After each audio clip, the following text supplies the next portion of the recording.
Back in November, pro wrestler Big Swole, who had been a member of the roster of All Elite Wrestling for the past 2 years, announced that her contract was about to expire and that she would not be re-signing with the company.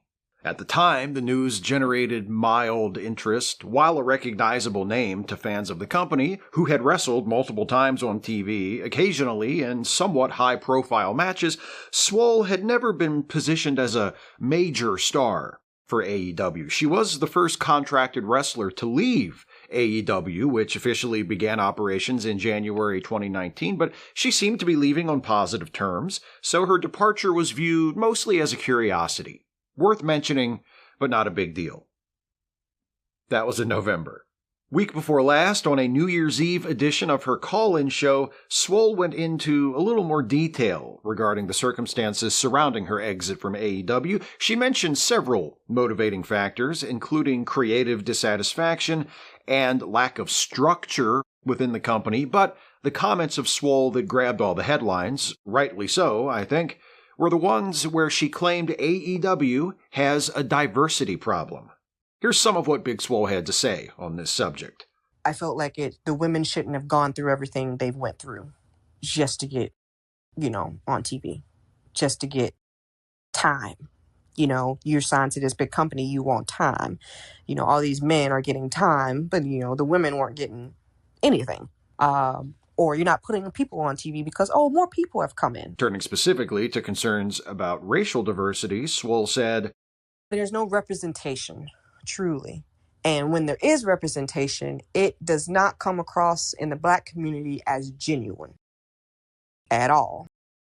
And I feel like I don't know why everybody's just so either afraid to accept it or either afraid to say it, but it's just not a good look. What happens is you have this wonderful company that treats people like family, but there's nobody that looks like me that is represented at the top. They're not in the room with them." Tony Khan, the owner and president of AEW, responded to a report on Swole's comments to defend his company's diversity record, tweeting, "The top 2 AEW execs are Brown, me and Mega. Jade, Bowens, Caster, Dante, Nyla, Isaiah, and Mark Quinn all won on TV this month. The TBS title tournament has been very diverse. I let Swole's contract expire as I felt her wrestling wasn't good enough." Ouch. Threw in a cheap shot there at the end, didn't you, Tony? Rude. And also, Swole's wrestling isn't that bad? I mean, is she the second coming of Mildred Burke? No. But she's fine. Anyway, who's right? Does AEW have a diversity problem or not? Before I get too far into this, I want to acknowledge that, as some of you already know, I am a pro wrestling fan. I have been since I was 7 years old, and I am specifically an AEW fan. I've watched every episode of their TV, I've ordered every pay-per-view, I've been on the bandwagon since day one. I haven't liked everything they've done. Some things I've strongly disliked. If I never see another barbed wire death match, it'll be too soon. But overall, I like the product, I like the wrestlers, I like Tony Khan, and I want to see the company succeed. That doesn't mean I'm eager to sweep problems like the ones Big Swole spoke about under the rug, however. Quite the opposite. If AEW does have a diversity problem, I'd like to see it dragged into the light and meaningfully addressed as soon as possible. So when we consider whether this is actually a problem or not, I think we need to look at AEW from 2 different perspectives. The structure of the company behind the scenes and what goes on in front of the camera. Let's start with the behind the scenes. One of the most highly touted aspects of AEW when it started was that it would be a wrestling company run by wrestlers. While owner and president Tony Khan would ultimately be in charge, the company's 4 founding stars, Kenny Omega, Cody Rhodes, and tag team the Young Bucks, Nick and Matt Jackson, would be executive vice presidents. The pitch to fans and colleagues alike was clear. The course of the company would not be set by bloodless corporate suits or an increasingly unstable and out-of-touch old promoter. AEW would be controlled by actual pro wrestlers. And also the Young Bucks. I'm kidding. I'm half kidding.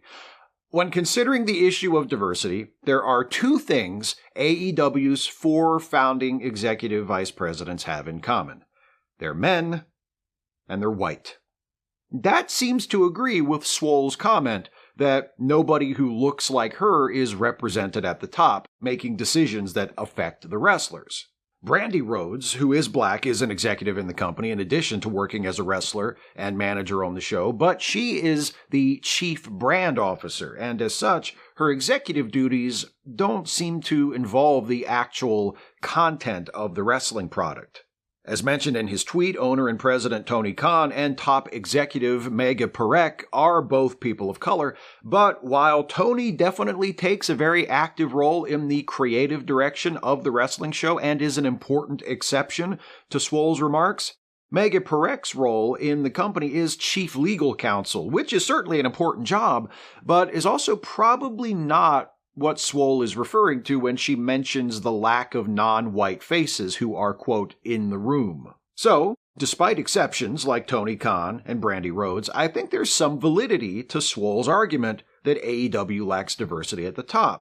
As far as I know, Cody, Kenny Omega, and the Bucks are all decent people, and I don't think any of them would intentionally discriminate against wrestlers who are people of color, but as Swole also said during her call-in show, there's no one else who can explain our culture except for us, who can explain our experience except for us. Turning to diversity in front of the camera in AEW, what about Tony Khan's rebuttal in that tweet? He mentioned several wrestlers, all people of color, who have recently been featured on TV and won their matches. Jade Cargill, Anthony Bowens and Max Caster, Dante Martin, Nyla Rose, and Isaiah Cassidy and Mark Quinn.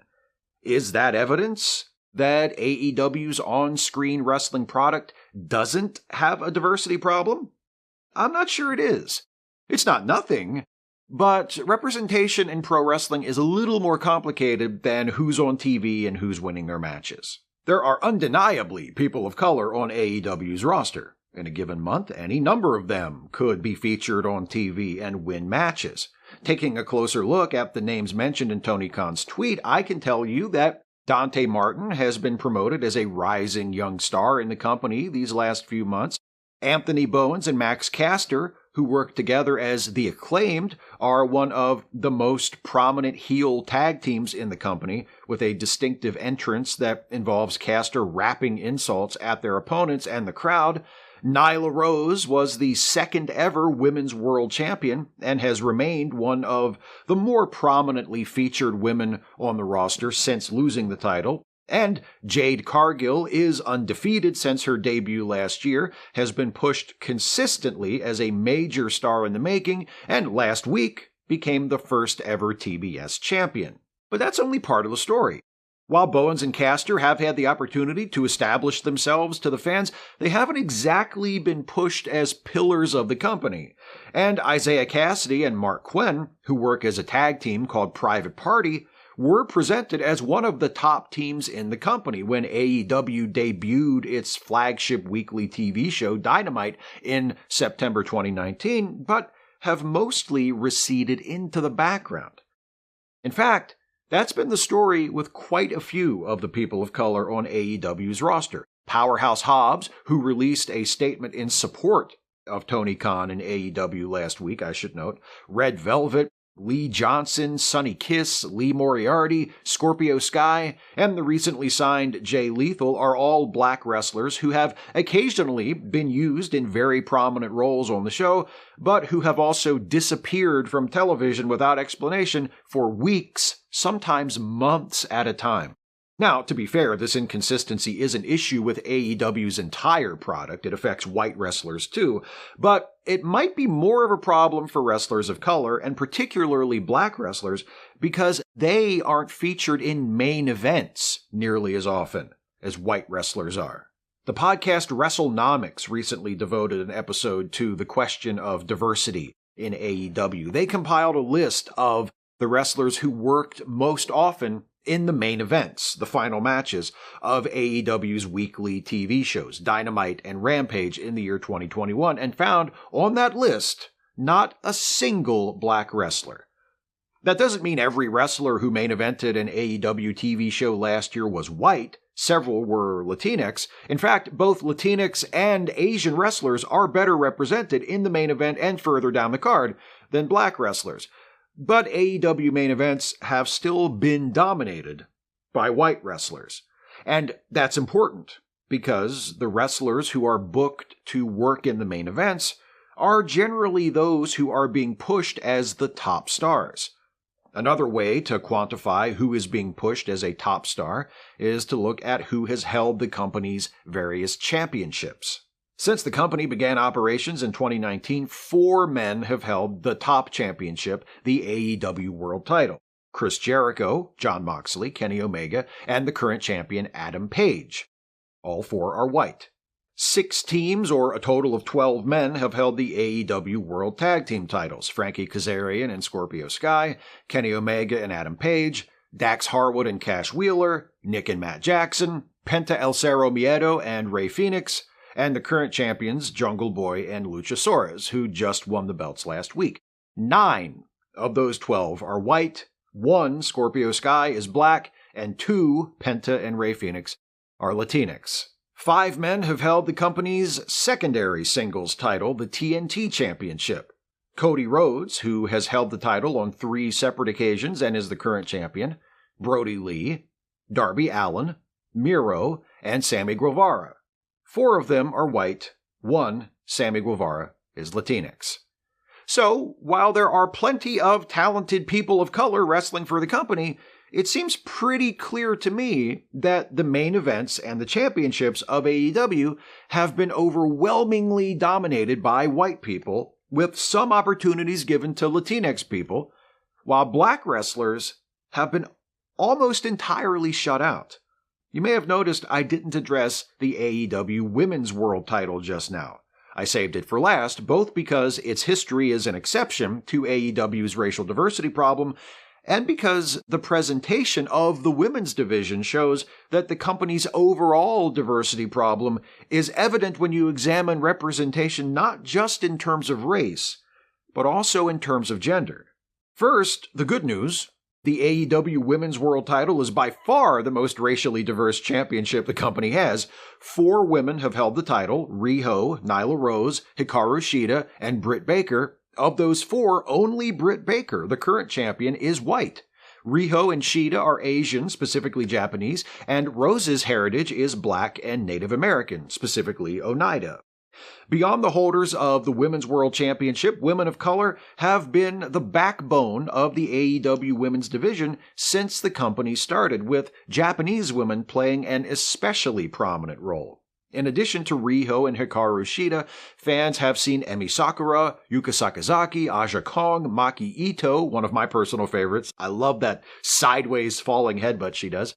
Ryo Mizunami, and other Japanese women wrestle on AEW TV. Latinx women, including Diamante, Ivelisse, Ty Conti, and Thunder Rosa, who is currently being pushed as one of the pillars of the division, have also played a major role. And, though there are fewer of them featured in prominent roles than their fellow women of color, so have black women, including Jade Cargill, Red Velvet, Brandy Rhodes, Kiera Hogan, and, of course, Big Swole, whose recent departure from the company gave us the occasion to be talking about all this in the first place. So, that's the good news. The bad news is, a typical episode of AEW television has exactly 1 women's match. Sometimes, not all that frequently, but sometimes, that 1 women's match is the main event, but still, 1 women's match per show. And that's also typically the case for pay-per-view events.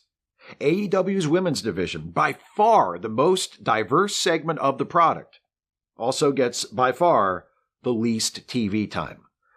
It's been reported that the no more than 1 women's match per show deal is a rule imposed on the company by Warner Media, which owns TNT and TBS, the channels which carry AEW's TV shows, and also owns Bleacher Report, which is one of AEW's primary pay-per-view outlets.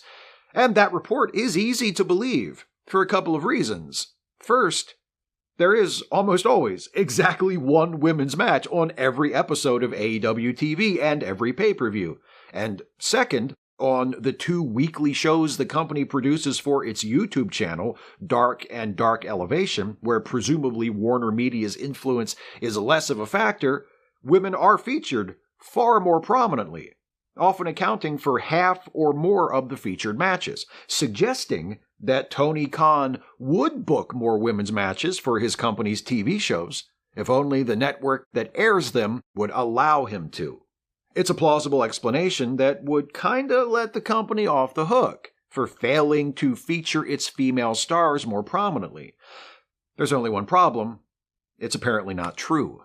According to a report from Fightful Select published in November, a little less than 2 weeks before Big Swole announced she was leaving, Warner Media has not issued an edict stating that AEW can only hold one women's match per episode. Seems like this one's on you, Tony. So, what should we make of all this?